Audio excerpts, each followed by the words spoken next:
Ça marche, Nicolas, là? Pour moi, c'est bon, ouais. Voilà, bon, bah voilà. Parfait. Eh ben, c'est parti, je vous laisse. Merci, Fred. Bonjour à tous. On va pouvoir, euh, on va pouvoir démarrer. Donc, bienvenue. On est ensemble aujourd'hui pour parler daily stand-up. Et donc, on verra que voilà, arriver à obtenir des daily stand-up efficaces, c'est pas une chose si simple que ça.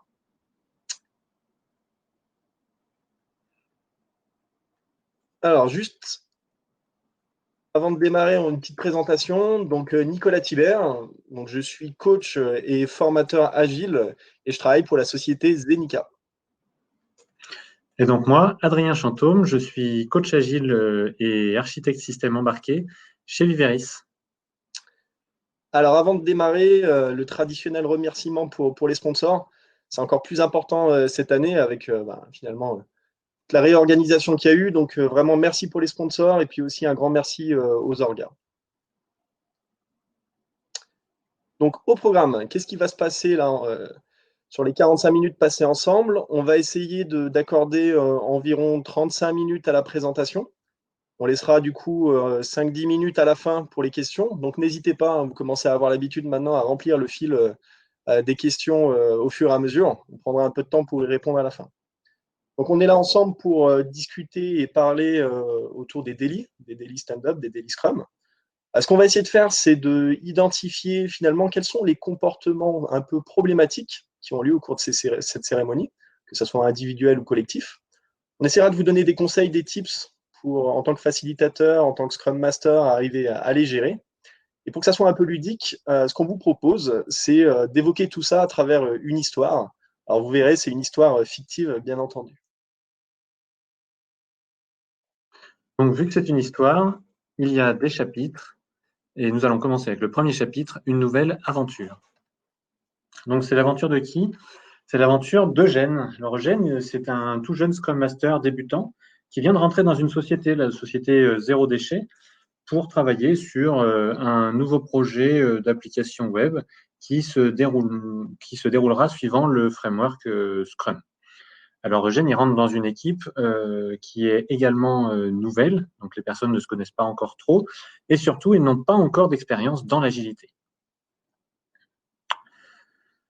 Donc Eugène, en tant que Scrum Master débutant, va voir la DSI et lui dit, voilà, en tant que Scrum Master débutant, j'aimerais mieux appréhender mon rôle et mieux comprendre comment est-ce que je peux animer correctement l'équipe, mettre en place les cérémonies, etc. Donc, comment faire? Et Élise, la DSI, donc, lui propose une formation Scrum Master, donc adaptée à son besoin. On entre donc en formation et Eugène va s'intéresser en particulier aux intérêts et aux règles de la formation Daily Scrum, de la cérémonie Daily Scrum. Donc, qu'est-ce que ça dit? La première chose, c'est la durée. La durée, c'est 15 minutes maximum et ça se passe tous les jours à heure fixe. L'objectif étant de créer l'habitude et donc d'avoir une espèce de routine. Ensuite, ça se passe de préférence debout, de manière à dynamiser l'équipe, et ça se passe devant le tableau du Sprint Backlog pour utiliser le visuel pour appuyer les échanges. Seuls ceux qui s'engagent peuvent parler. Ça signifie qu'on évite d'avoir des personnes extérieures qui viennent polluer le daily et que seuls ceux qui participent réellement au développement, qui s'engagent concrètement dans le projet, peuvent échanger leurs informations au moment du daily.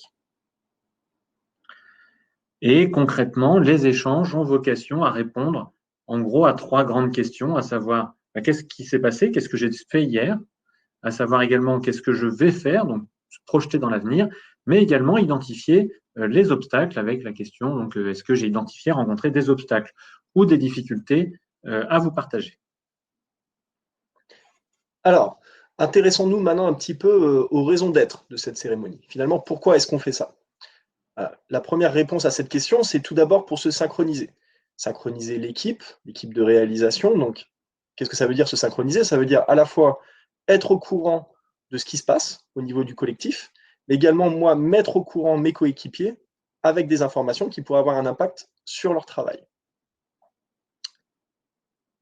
La deuxième raison d'être, c'est effectivement d'identifier ensemble, d'être transparent sur les obstacles, les freins que le collectif rencontre pour atteindre l'objectif de l'itération. Donc, c'est un moment dans lequel on peut à la fois demander de l'aide, mais également apporter son aide au collectif. C'est également un moment où on suit ensemble l'avancement des travaux vers l'atteinte pour atteindre finalement l'objectif du sprint. Donc vraiment suivre cet avancement et voir où est-ce qu'on se situe sur l'atteinte de cet objectif et comment est-ce qu'on arrive à s'engager ensemble pour atteindre cet objectif. C'est également le moment pour le collectif, pour l'équipe, de s'organiser. Et c'est le moment durant lequel on définit un plan, le plan de réalisation pour les prochaines 24 heures. À la fin du Daily Scrum, il faut que l'équipe soit très au clair sur comment elle va s'organiser, qu'est-ce qu'elle va faire dans les prochaines 24 heures. Et enfin, quelque chose d'important au cours du Daily Scrum, c'est quelque chose qui doit être énergisant. Donc ça doit créer une véritable dynamique au sein de l'équipe, mais une dynamique positive, c'est-à-dire vraiment quelque chose que l'équipe attend pour bien démarrer la journée et vraiment lancer, avoir le bon niveau d'énergie pour entamer le plan de réalisation qui a été défini. Et donc, avec tout ça, Eugène, il est super content. Voilà, il a plein d'informations, il a plein de trucs, et le daily en particulier, ça le motive, et il sent que ça va être la clé pour réussir à emmener son équipe vers le succès. Donc, deuxième chapitre, on va se rendre compte que les débuts ne sont pas forcément si faciles que ça. Pour commencer, peut-être présentons juste un petit peu l'équipe dans laquelle Eugène travaille.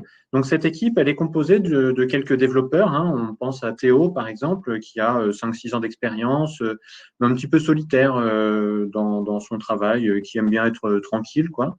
Isa, qui est un peu la première de la classe, qui aime bien que les choses soient très carrées pour être efficaces. Et puis, Eddy, qui était stagiaire jusqu'au mois dernier, qui vient d'être embauché, et donc, voilà, qui est tout jeune et qui découvre à la fois la partie technique et la partie organisationnelle. Ensuite, il y a Jeff. Jeff, c'est le tech lead, celui qui apporte son expertise de plus de 12 ans d'expérience pour supporter l'équipe d'un point de vue technique. Et Aude, qui amène la touche qualité avec son orientation test et vérification.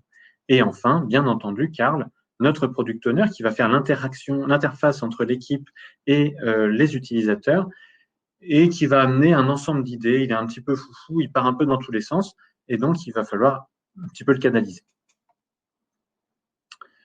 Voilà, donc Eugène, il emmène l'équipe et il leur propose tous les matins, 9h15, on fait le daily devant le tableau de sprint et chacun, en étant debout, répond aux 3 questions.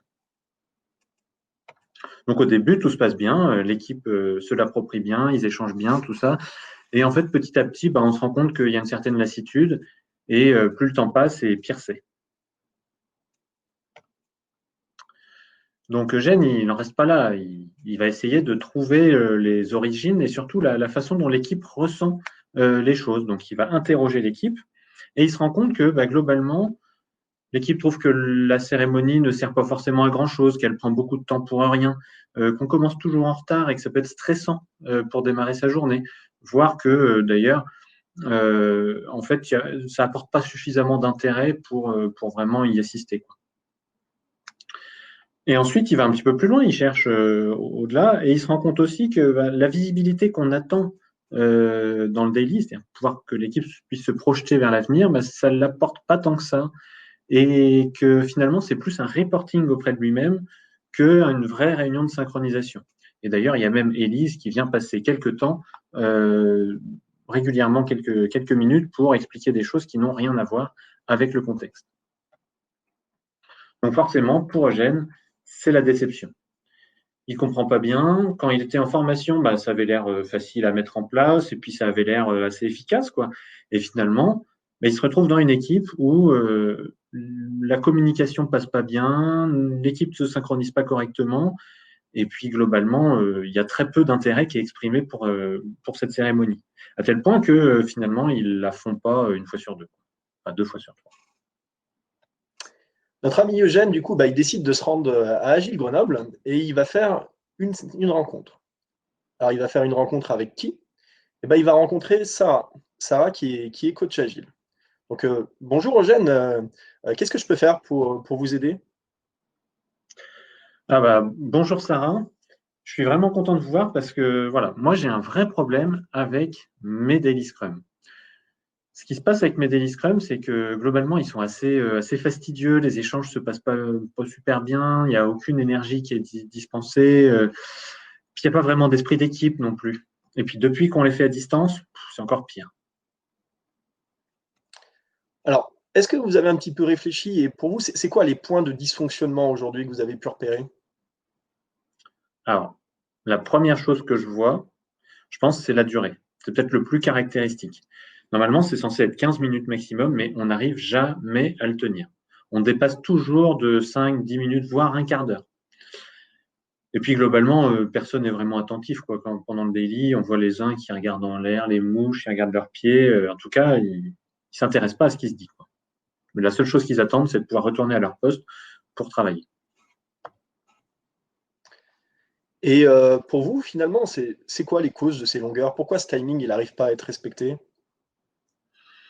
Hum, Alors, je pense à Isa, par exemple. À chaque fois qu'elle commence à aborder un sujet, elle va passer 10 minutes à rentrer dans tous les détails qui permettent de comprendre le sujet.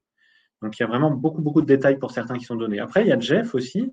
Lui, il a une approche différente. C'est dès qu'il y a un problème, un bug ou un problème technique qui est levé, il va tout de suite chercher à trouver des solutions, à commencer les discussions. Oui, mais alors, est-ce que tu as essayé ci, ça, etc., etc., pour trouver la solution au moment du daily. Et ça aussi, ça prend un temps pas possible. Puis après, voilà, comme je disais tout à l'heure, il y a Élise qui vient régulièrement pour parler du dernier salon sur lequel elle a été, des personnes qui vont peut-être être embauchées, et ainsi de suite. Enfin, plein de choses qui n'ont rien à voir finalement avec le sujet qu'on devrait aborder en daily. Alors, le premier conseil que je pourrais vous donner, Eugène, c'est d'abord le daily, finalement, ça reste un moment d'échange, ça reste une réunion. Et comme tous ces moments-là, en fait, il faut qu'ils soient préparés. Donc, demandez à l'équipe de vraiment préparer ce daily. Il faut que ça soit une préparation courte, hein, entre 5 et 10 minutes maximum avant de venir en daily, mais pour vraiment un petit peu préparer et définir, identifier les informations qu'elles vont apporter aux autres au cours de cette cérémonie. Mmh.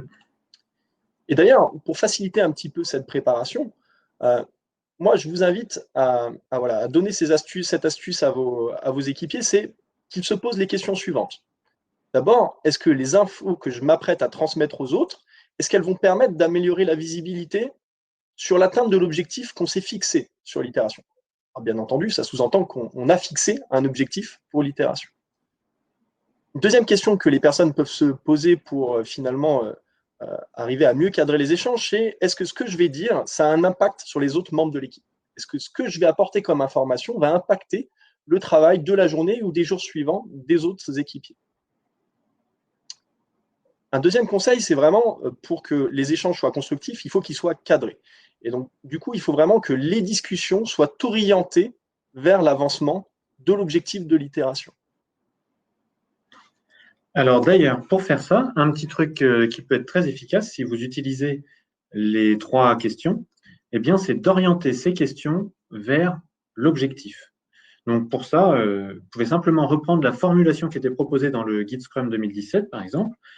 Et donc, qu'est-ce que j'ai fait hier qui a aidé l'équipe à atteindre l'objectif du sprint? Ou alors, qu'est-ce que je vais faire aujourd'hui pour atteindre l'objectif, pour aider à atteindre l'objectif du sprint? Ou encore, est-ce que j'ai identifié des difficultés ou des obstacles qui nous empêcheraient collectivement d'atteindre l'objectif du sprint? Alors, un autre conseil que je pourrais vous donner, c'est déjà, il faut vraiment prendre un moment pour échanger avec l'équipe et se mettre d'accord sur finalement les règles de fonctionnement. Et ne pas hésiter à afficher ensuite ces règles que l'on aurait définies collectivement. La première règle qu'on pourrait mettre en place, un conseil, c'est finalement déjà que, pour limiter ces longueurs, c'est que chacun pourrait reprendre n'importe quelle autre personne qui communique au cours du daily sur le temps de parole. Alors, ça peut être vécu comme quelque chose d'assez intrusif, hein. Finalement, on est en train de parler, il y a quelqu'un qui nous dit c'est trop long. Donc, une petite astuce pour essayer finalement d'être moins intrusif, c'est d'utiliser le non-verbal, la gestuelle. Par exemple, vous pouvez croiser les bras comme ça. Typiquement, la personne va se rendre compte qu'elle est en train de prendre beaucoup de temps et naturellement va limiter son temps de parole. Vous avez parlé tout à l'heure que l'équipe allait souvent directement dans la résolution des problèmes. Ça peut être tout simplement également de marquer très clairement qu'il est interdit de commencer à apporter des solutions. On identifie seulement les problèmes, on n'apporte pas de solutions et on analyse encore moins des bugs. Donc de la même manière, vous pouvez avoir un autre geste qui signifie que là, on est en train de rentrer dans un niveau de détail de résolution qui n'est pas, enfin, sur lequel c'est pas le moment, le délit n'est pas nécessaire pour traiter ces points-là, et ils pourront être traités ensuite. Un outil qui peut être sympa pour aider dans ce sens-là, ça va être le tableau qu'on va appeler l'after party. Alors, le principe est simple. Lorsque des difficultés ou des problèmes, des freins sont identifiés au moment du daily, eh bien, plutôt que de commencer à les traiter, on va les noter sur un post-it et les afficher dans ce tableau de l'after party. Ainsi, les personnes qui les ont levés vont être finalement confiantes sur le fait que ça pourrait être traité puisqu'ils vont être visibles et donc vont pouvoir se consacrer à poursuivre la discussion sur d'autres sujets. Éventuellement, sur ce tableau, vous pouvez également ajouter les débordements en termes de temps qui pourraient apparaître sur le daily, de manière à pouvoir en rediscuter par la suite au moment de la rétrospective. Alors, vous avez parlé tout à l'heure des personnes extérieures qui venaient un petit peu, finalement, qui étaient intrusives et qui venaient un petit peu polluer le délit. Moi, ce que je propose, encore une fois, c'est de clarifier les règles. C'est déjà de limiter le nombre de personnes extérieures et de l'afficher clairement. Okay, par exemple, pas plus d'une personne extérieure à l'équipe qui peuvent participer en tant qu'observateurs au délit. Et si jamais les personnes souhaitent s'exprimer, c'est qu'elles le fassent déjà à la fin du délit et dans un time box qui est annoncé à la personne avant. Par exemple, 1 minute, 2 minutes, grand max en fin de séance. Et un petit tip que je peux vous donner, c'est d'abord, voilà, demander à être prévenu du sujet qui va être abordé avant le délit et pourquoi pas orienter la personne qui souhaite s'exprimer en lui disant là, ça va certainement prendre plus de temps, donc pourquoi ne pas créer un meeting, une réunion à part pour traiter de ce sujet-là. Si finalement toutes ces astuces, tous ces conseils ne marchent pas, vous pouvez également essayer de tout simplement chronométrer. Donc chronométrer le temps de parole global, mais également individuel des personnes, et surtout publier les résultats chaque jour. Alors, le but du jeu, c'est quoi? C'est en fait que l'équipe arrive à quantifier les débordements. Donc finalement, en les rendant visibles, on quantifie ces débordements et ça amène une prise de conscience. Donc bien entendu, c'est quelque chose qui, dès que vous obtenez des résultats et que les délits commencent à être plus courts, que vous devez arrêter de faire. L'intérêt étant vraiment d'amener cette prise de conscience au sein du collectif. Franchement, là, il y a plein d'idées.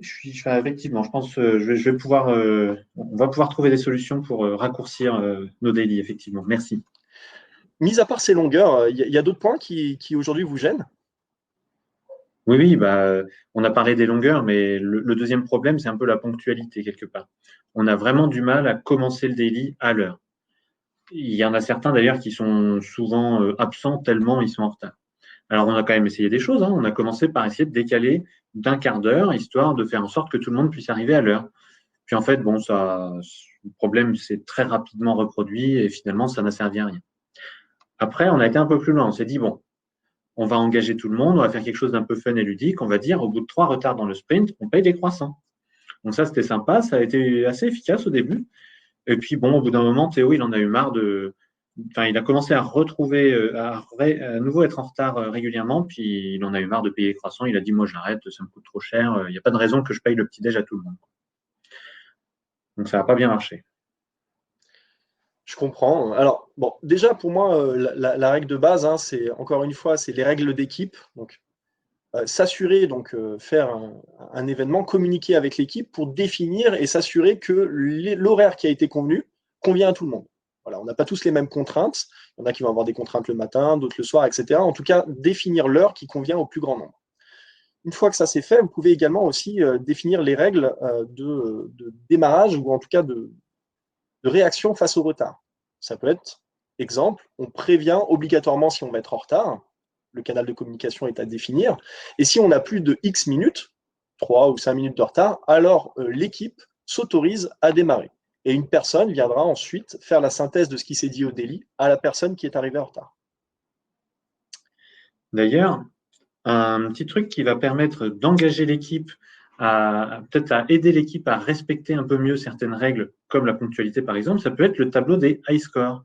Donc, vous allez afficher clairement l'horaire officiel de démarrage, et puis en dessous, vous allez avoir 2 indicateurs. Un premier qui va évoluer tous les jours pour indiquer le nombre de daily successifs qui ont commencé à l'heure. Et à côté, le meilleur score atteint comme étant le high score et donc le score à battre. En amenant cette gamification, vous devriez pouvoir réussir à engager un peu plus l'équipe, à chercher à toujours augmenter justement ce high score et donc potentiellement à améliorer globalement le fonctionnement des daily. Alors, un conseil qui est certainement un des plus importants, c'est, vous m'avez dit que vous avez essayé de mettre en place un système où on payait les croissants quand on était en retard. En fait, ce qu'il faut comprendre, c'est même si ce système-là peut paraître un peu ludique, ça reste un système de punition. Finalement, on punit les retards. Et moi, ça me fait penser qu'on essaye plutôt de traiter les symptômes plutôt que de s'intéresser à la cause du problème. Donc, là, en tant que Scrum Master, ce que je pourrais vous conseiller, c'est d'aller rencontrer la personne ou les personnes et d'essayer de comprendre en fait finalement pourquoi elle arrive systématiquement en retard. Et encore une fois, si ce n'est pas les contraintes logistiques, c'est certainement qu'il y a un manque d'intérêt ou un manque de compréhension sur l'intérêt de cette cérémonie. Donc, identifier avec elle pourquoi finalement elle ressent peu d'intérêt. C'est peut-être qu'il y a beaucoup de dysfonctionnement ou qu'elle n'a pas bien compris l'intérêt de la cérémonie. Et en traitant les causes du problème, normalement, la personne ensuite devrait retrouver du sens à cette cérémonie et faire des efforts pour arriver à l'heure. Ouais, plein de bonnes idées également qu'on pourra essayer de mettre en œuvre, effectivement. D'autres choses que vous avez pu percevoir au sein de votre équipe? Alors oui, il y a un élément, moi, que j'attendais du daily, c'est justement qu'il amène de l'énergie à l'équipe, qui permette à l'équipe de démarrer la journée du bon pied quelque part. Et en fait, au lieu de cet effet un peu énergisant, moi, ce que j'observe, c'est plutôt une baisse de la motivation à l'issue du daily. Et d'ailleurs, globalement, il y a assez peu de solidarité au sein de l'équipe et très peu d'entraide. Ok, intéressant. Vous avez un petit peu creusé les causes de ce manque d'entraide finalement? Alors, je pense qu'il y a peut-être un manque d'écoute et d'intérêt sur les sujets qui sont traités. Je pense à Aude en particulier. Quand il y a un sujet de développement, on est en train de développer tel item, etc. Elle se met complètement en retrait, ça ne l'intéresse plus. On sent qu'elle n'a aucun intérêt pour ce qu'elle dit. Ensuite, je pense qu'il y a Eddy, régulièrement, quand il amène un problème sur la table, on a l'impression que le problème, ça passe au-dessus de la tête de tout le monde, comme si tout le monde s'en fichait, que ça n'intéressait pas. Et du coup, il n'est pas vraiment pris en compte. Puis après, j'imagine qu'il y a aussi une question liée à la routine, à la lassitude, quoi. C'est-à-dire qu'à force de faire le daily tous les jours à la même heure, qui dure toujours un peu trop longtemps, etc., il y a une espèce de une lassitude du format qui s'est instaurée. Ok, je comprends un petit peu tout ça. Enfin, alors pour moi, un élément essentiel, hein, c'est l'écoute active. Et il va falloir essayer de favoriser cette écoute active. Donc, c'est quoi l'écoute active? L'écoute active, c'est pas seulement être présent et entendre ce que disent les autres, mais c'est finalement capter les informations qui nous sont envoyées, les analyser et avoir la capacité à réagir au bon moment et à interagir avec l'autre au bon moment en apportant le bon niveau d'information. Donc, pour favoriser cette écoute active, déjà, il faut tout simplement parler distinctement pour faciliter l'écoute. Si vous parlez tout doucement comme ça, naturellement, les gens vont perdre l'attention et vont avoir une écoute active qui va être très faible. Donc, réinviter les gens régulièrement à parler distinctement. Si vous êtes en présentiel, essayez de vous regrouper. Il ne faut pas que les gens soient à 4 mètres les uns des autres. Donc, alors, bien entendu, regroupez-vous, mais en respectant la distanciation physique et les gestes barrières liés à la situation sanitaire, mais essayez de vous regrouper. Quand vous êtes à distance, quelque chose d'important, qui peut paraître basique, mais c'est demander à tout le monde d'allumer les caméras. Ça va vous permettre finalement d'avoir tout ce qui est non-verbal, donc de capter un petit peu les ressentis des personnes et de faciliter les interactions. Donc, je vous invite, moi, à montrer l'exemple. Allumez vous-même votre caméra pour que les gens suivent. Un autre élément, c'est éviter forcément les bruits qui viendraient parasiter la capacité d'écoute. Donc, n'allumez votre micro que sur prise de parole. Donc, utiliser les raccourcis pour rapidement allumer ou éteindre le micro. Et pour maintenir un petit peu l'attention et cette écoute active, c'est vrai que souvent, et c'est particulièrement vrai quand on est en présentiel, on a souvent tendance, voilà, par la force de l'habitude, à avoir toujours un petit peu le même sens, le même ordre sur le tour de parole. Et ce qui se passe, c'est que comme on sait, en fait, quand ça va être notre tour de parler, et ben quand c'est pas à nous, on a tendance à avoir l'esprit qui vagabonde et à être moins attentif. Donc pour briser ça, vous pouvez essayer d'amener un tour de parole aléatoire. Donc il y a plusieurs manières de le faire, hein. Ça peut être quand vous êtes en présentiel avec un totem et du coup on envoie la balle ou le totem à la personne à qui on passe la parole, ou tout simplement ça peut être on cite le nom de la personne à qui on souhaite transmettre le tour de parole. Il y a aussi quelque chose qui est important à distance, c'est on est de plus en plus soumis aux distractions. Donc, aussi dans les règles, demander à tout le monde, et ça peut être la première chose qui est dite au début du daily, c'est couper tout ce qui est chat, mail, enfin tout ce qui est notification en général. Et vous avez évoqué tout à l'heure le fait qu'il y avait pas mal de personnes qui évoquaient des demandes d'aide ou des blocages et que finalement le collectif ne réagissait pas. En tant que Scrum Master, en tant que facilitateur, dès que vous captez une demande d'aide, relancez le collectif pour que le collectif définisse un plan d'action. Par plan d'action, ça ne veut pas dire on apporte la solution, mais ça veut dire qu'on identifie, OK, qui va être finalement impliqué, donc qui va apporter l'aide ou qui va être impliqué dans la résolution du blocage et qui en est responsable. Alors d'ailleurs, un petit élément pour aider à faire ça, encore une fois, vous vous souvenez du tableau de l'after party qu'on a évoqué tout à l'heure? On repart de ce tableau où on a affiché les différents freins qui ont été identifiés. Et en fait, sur ces freins, on va y ajouter deux choses. Le premier, c'est ce qu'on va appeler du dotting varicelle. Donc, au moment où on pose le frein, on va noter la date dessus. Et tous les jours, on va venir rajouter une petite gommette. Ainsi, visuellement, on pourra voir depuis quand le problème ou le frein a été posé. Et donc, quel est le niveau d'implication, qu'est-ce qu'il faut faire, est-ce que c'est important ou pas, etc. En tout cas, le problème va être, on va visualiser qu'il est là et depuis quand. Et l'autre élément qui peut être intéressant, c'est les avatars qui vont représenter chacun un membre de l'équipe. Et du coup, quand vous affectez des responsables, enfin quand les personnes s'affectent en tant que responsables ou participants sur un problème, eh bien, ils vont venir coller leur petit avatar sur le frein de manière à ce que, pareil, tous les jours ou en continu, on puisse voir, il y a ce problème-là et moi, j'en suis responsable ou moi, je me suis désigné comme participant à sa résolution. Alors, un autre conseil aussi, hein, c'est vrai qu'on a évoqué, et c'est souvent comme ça que ça se passe, c'est voilà, les gens ont tendance à utiliser le format des fameuses 3 questions. Pour information, hein, dans le guide Scrum 2020, ce format-là a été complètement supprimé du guide. Donc moi, ce que je vous invite à faire, c'est tout simplement définir votre propre format d'échange. Ça va avoir plusieurs vertus. La première, c'est que ça va un petit peu bousculer les habitudes, donc ça va amener un effet un petit peu dynamisant, et en même temps, ça va finalement responsabiliser également l'équipe sur la manière d'interagir. Donc sortez vraiment de ce format traditionnel des 3 questions. D'ailleurs, une façon de faire pour en sortir, et un autre format qui existe qui pourrait être sympa, c'est ce qu'on va appeler le walking the board. Donc le walking the board, le principe, c'est de parcourir le tableau de droite à gauche et non pas d'avoir une perspective individuelle où chacun va exprimer sur ce qu'il a fait, ce qu'il va faire, etc. Mais la perspective des stories. On va parcourir story par story les éléments et chacun va s'exprimer au niveau de chaque story sur ce qu'il a fait et ainsi de suite, de manière à recentrer finalement la discussion vraiment sur les stories. Ça permet de changer la perspective et potentiellement d'amener des informations complémentaires. Est-ce qu'il y a d'autres aspects aujourd'hui de ce daily qui ne fonctionnent pas?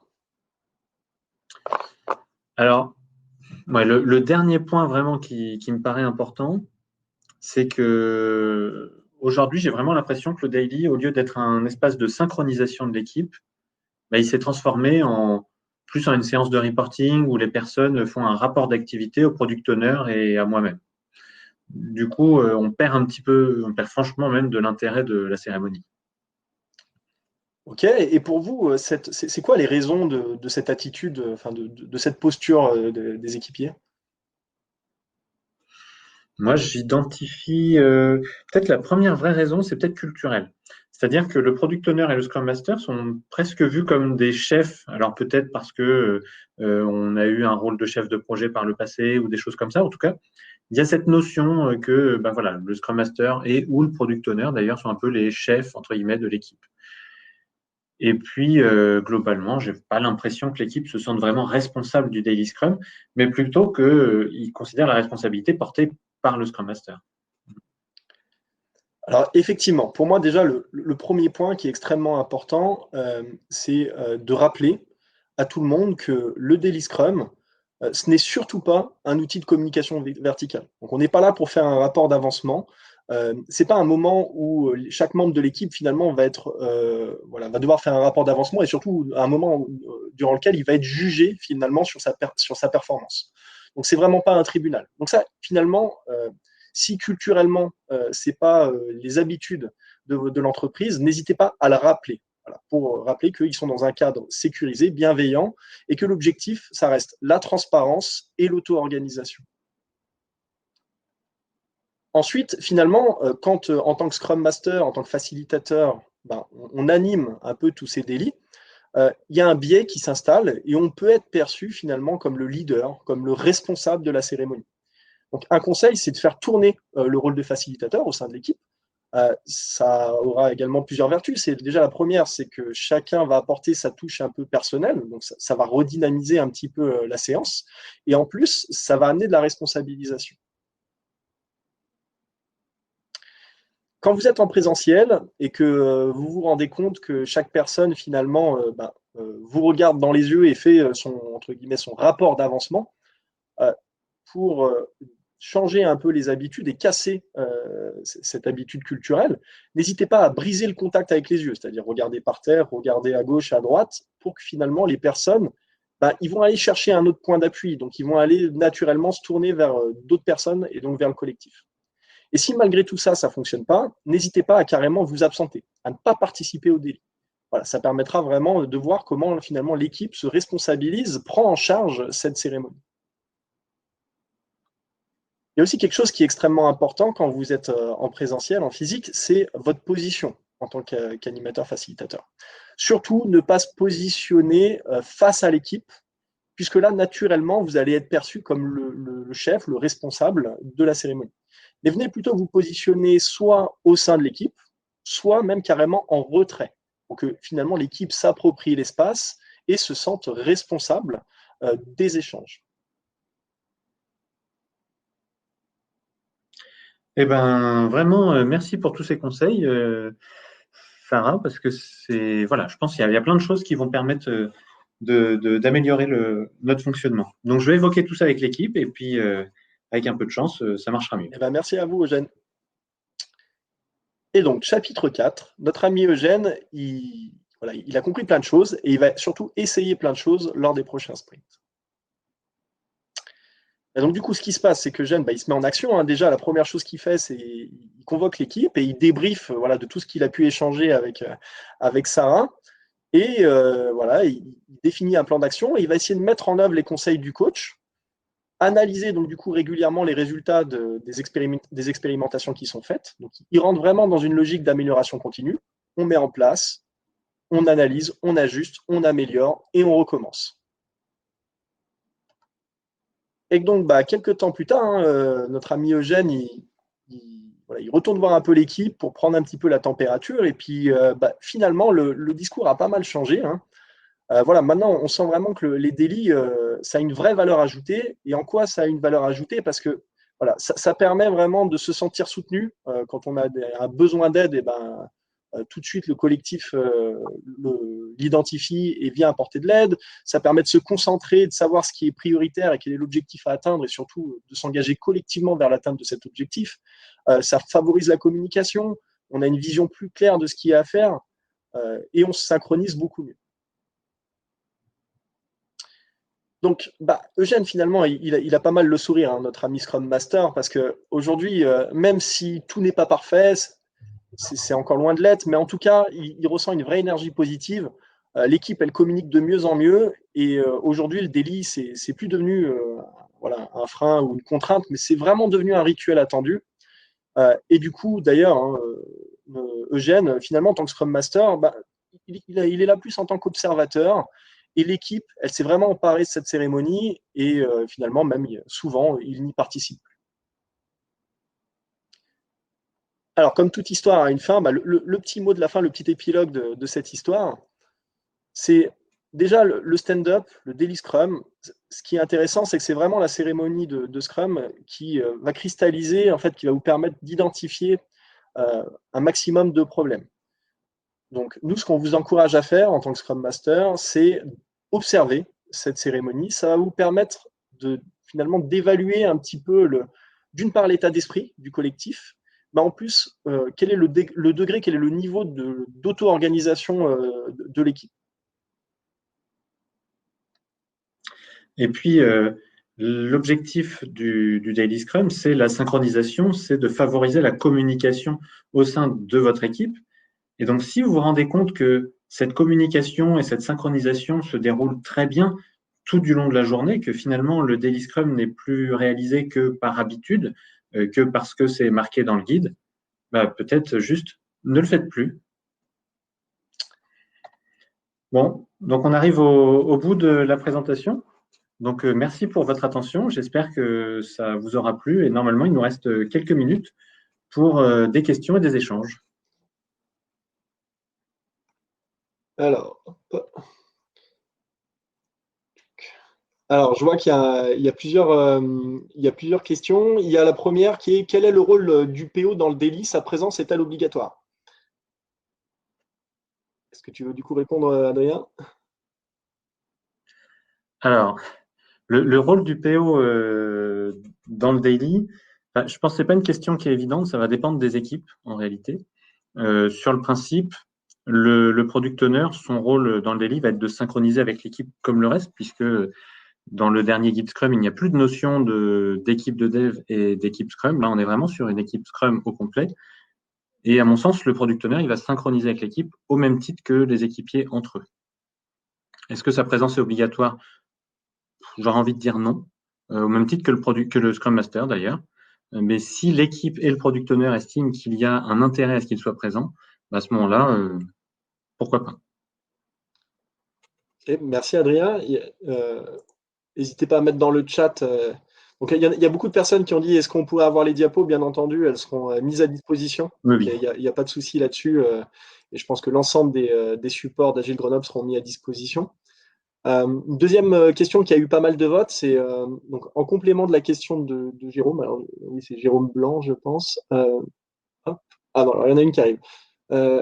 Des conseils pour les délits en mode remote. Alors, effectivement, on a essayé d'en donner quelques-uns au cours de cette présentation.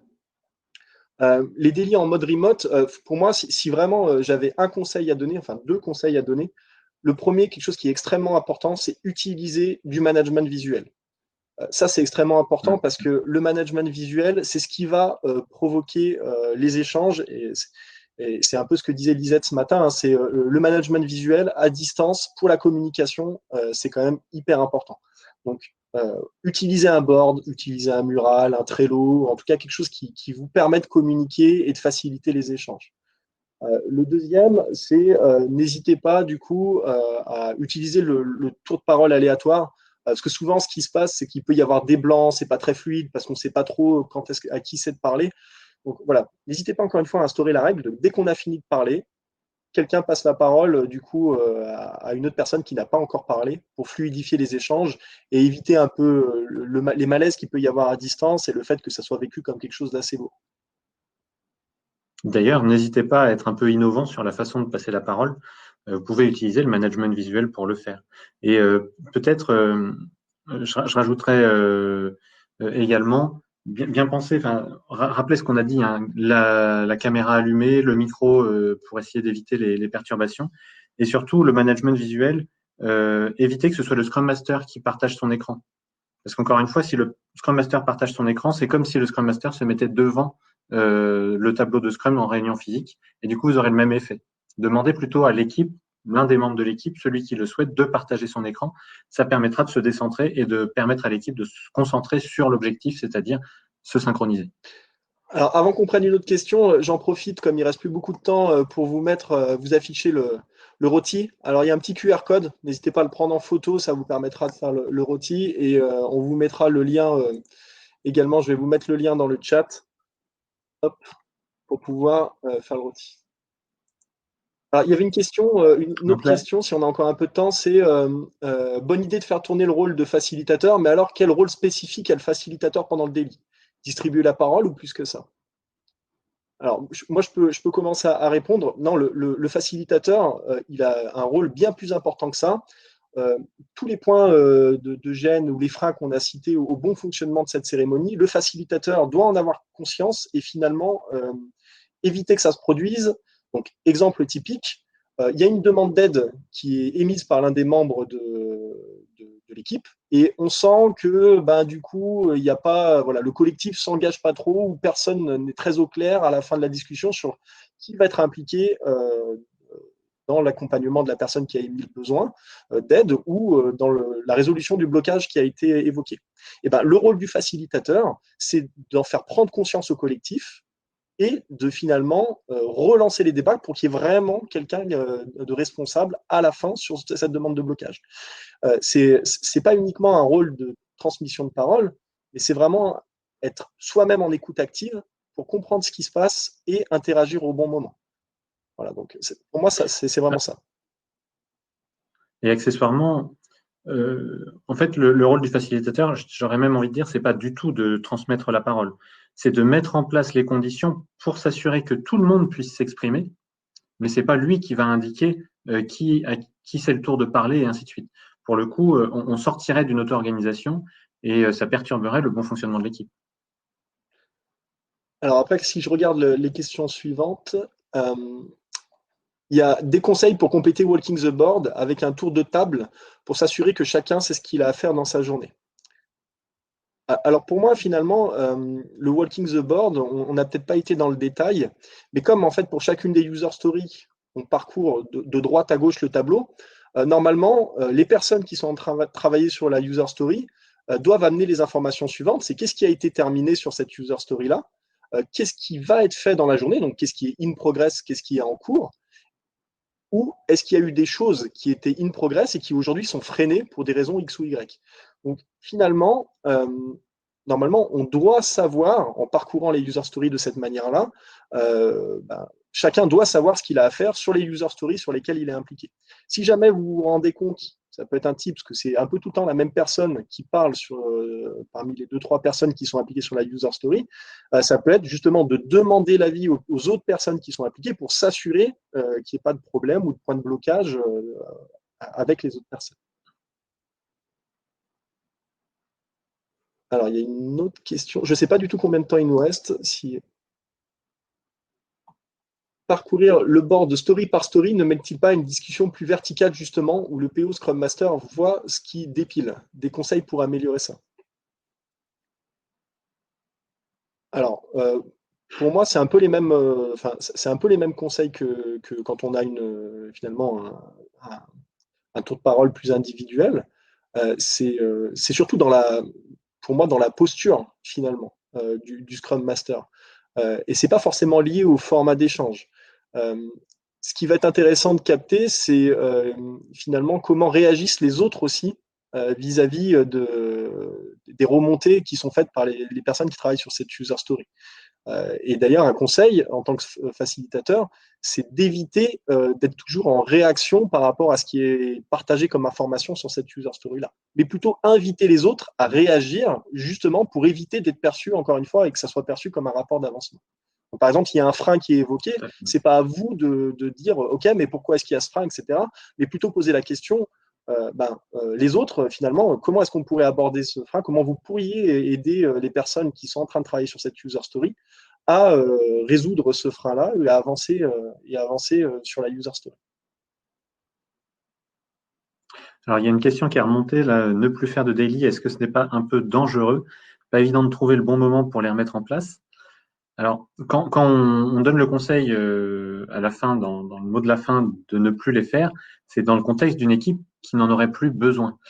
Faut pas confondre finalement le besoin et l'outil, le Daily Scrum ou le stand-up, ou comme on veut. Ça reste un outil à destination de l'équipe qui lui permet d'atteindre un niveau de synchronisation et de communication suffisante pour qu'elle fonctionne correctement. Le jour où l'équipe se synchronise, communique correctement en dehors du daily, et que finalement le daily n'est qu'une synthèse de ce qui a déjà été dit et que ça n'apporte pas grand-chose, ça sert effectivement, enfin, à mon sens, pas grand-chose de le maintenir. Maintenant, dans ce type d'équipe, j'ose imaginer que si la communication ou la synchronisation se dégrade, l'équipe saura l'identifier et vous pourrez ensuite le traiter en rétrospective, quitte à proposer effectivement de réintégrer un daily ou peut-être une réunion qui se fera non pas tous les jours, mais tous les 2 jours, enfin en fonction des besoins réels de l'équipe et non pas en fonction d'une prescription d'un framework X ou Y. Alors, je ne sais pas où on en est au niveau timing. Pour moi, on est à la fin du timing. On peut peut-être prendre une dernière question. Alors, si on prend une dernière, comment se positionner quand on est à la fois développeur et facilitateur? Tu veux répondre à cette question, Nicolas? C'est effectivement une question extrêmement. Oui, c'est une question pertinente et la réponse n'est pas évidente. Pour moi, quand on est à la fois développeur et facilitateur, c'est compliqué puisqu'on est à la fois jugé partie.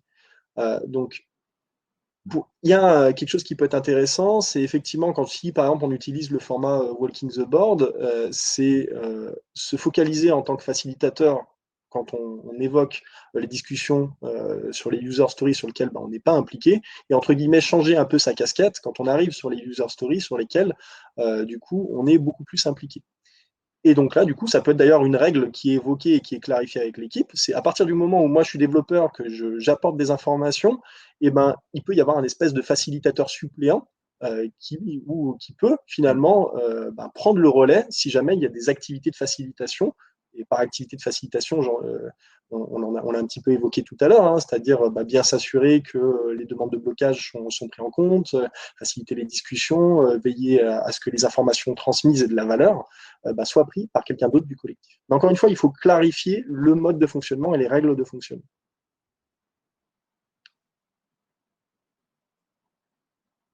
OK, pour moi, on est arrivé au bout du timing. Si je ne dis pas de bêtises, on a même dépassé. Je ne sais pas si Fred, tu es là. Voilà.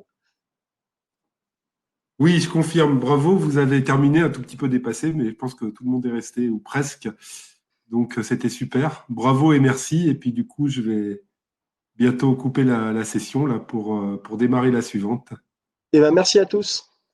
C'était Bonne journée à super. tous. Très bien, merci À bien. bientôt. À bientôt. À bientôt.